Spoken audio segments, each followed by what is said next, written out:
Saudara-saudari sekalian yang terkasih dan dikasihi oleh Tuhan,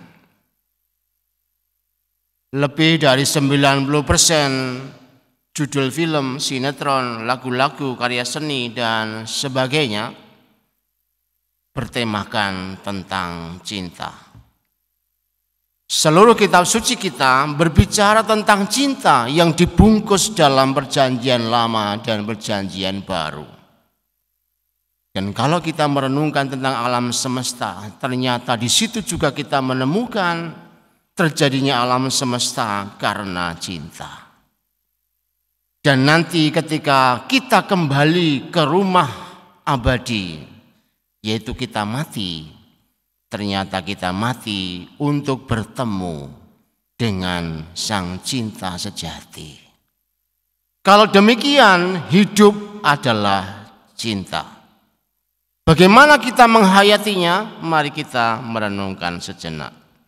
Yang pertama, merenungkan cinta Allah. Cinta itu hanya bisa dipahami dalam Allah. Sebab Allah lah sumber cinta itu.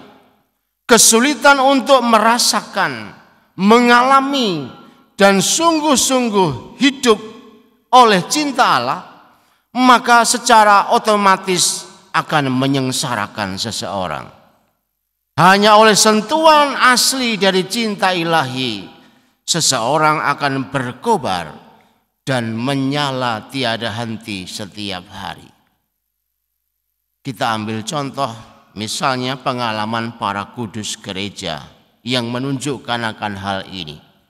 Mereka dilukai oleh cinta Allah. Akibatnya hidup dan pengabdian mereka hanya untuk Allah. Dengan segenap hati, segenap jiwa, segenap pikiran, dan segenap tenaga ditujukan kepada Allah saja. Meski selalu tidak mudah, tetapi mereka tidak pernah goyah. Secara tak terduga, karena total dalam mencintai Allah, hidup mereka kemudian berbuah dalam kebaikan bagi orang-orang sekitarnya. Sebaliknya, mari kita lihat contoh ideologi Marxis. Harus diakui paham Marxis ini begitu hebat pada zamannya. Dalam aktualisasi mereka tergerak untuk memperjuangkan nasib para buruh miskin. Cinta mereka kepada sesama dapat dikatakan sangat luar biasa. Namun cinta yang hanya sebatas karya sosial justru berubah menjadi penindasan.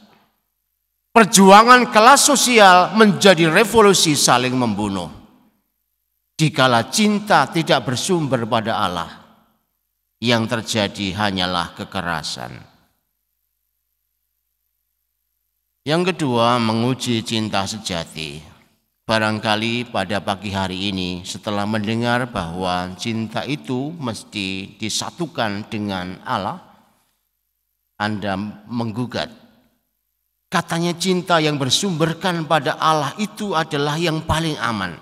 Tetapi mengapa ekspresi banyak orang beragama jauh lebih buruk daripada orang-orang yang tidak berAlah?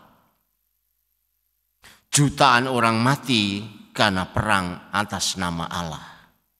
Disinilah cinta harus selalu diuji dan dievaluasi supaya cinta kepada Allah tidak terungkap secara salah.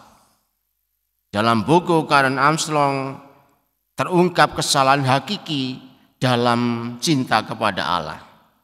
Secara singkat dikatakan, pengetahuan yang tidak tuntas dan pengalaman yang terbatas seringkali menjadi sebab cinta itu tidak berkualitas. Cinta kepada Allah tidak berangkat dari pengenalan akan Allah itu sendiri, tetapi memaksakan kehendak pribadi dan kepentingannya kepada Allah. Karena tidak mengenal Allah secara benar, maka ungkapannya pasti salah.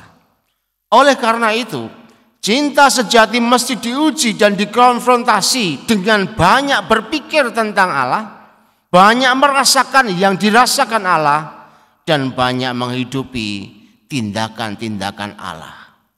Kalau tidak demikian, maka bisa terjadi kita seakan-akan mencintai Allah, tetapi pada dasarnya kita sedang membenci Allah. Lalu yang ketiga, menemukan Allah dalam diri sesama. Cinta akan Allah tidak dapat dipisahkan cinta kepada sesama. Seperti siang tidak bisa dipisahkan dengan matahari. Arus air mengalir tidak dapat dipisahkan dari air yang dari sumber di hulu. Di mana ada cinta, panasnya harus terasa oleh sesama. Di mana ada sumber di bawah tanah, rumput dan tumbuhan di sekitarnya akan menghijau selalu. Rasul Yohanes berkata, jika seorang berkata, aku ini cinta kepada Allah, tetapi ia benci akan sesamanya, maka orang itu adalah pendusta. Karena barang siapa tidak cinta akan saudaranya yang dapat dilihat, bagaimana mungkin ia dapat cinta kepada Allah yang tidak dapat dilihat.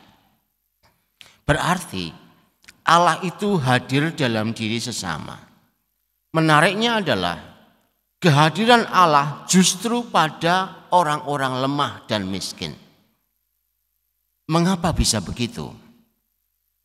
Mari kita lihat di awal penciptaan.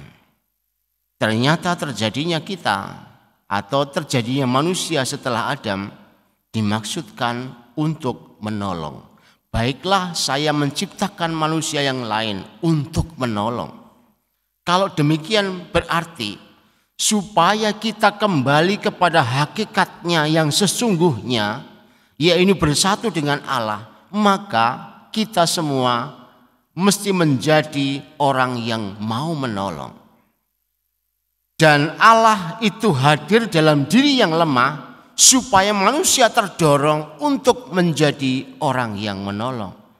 Dengan demikian berarti saat seseorang itu mencintai mereka, terutama mereka yang dalam kondisi lemah, dia sedang menemukan dirinya, dia sedang menemukan Allah.